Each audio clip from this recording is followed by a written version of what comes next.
chỉ vì là thấu ơi cô ấy cao tới không tu xa đường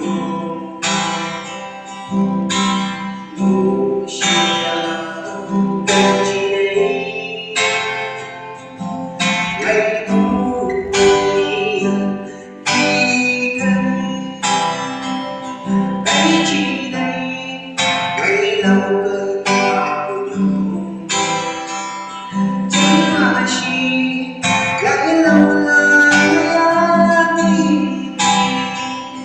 mấy lòng xin vì muốn ai chung chiều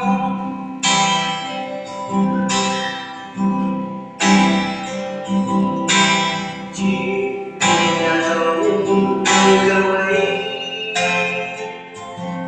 mà tớ cũng không có lòng vậy chỉ lo rằng mình và chú yêu thương như ta chỉ cái chỉ này cây nào cây vào nhung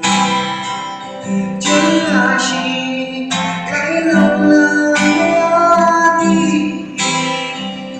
cái lòng xin vì muốn ai chung chiều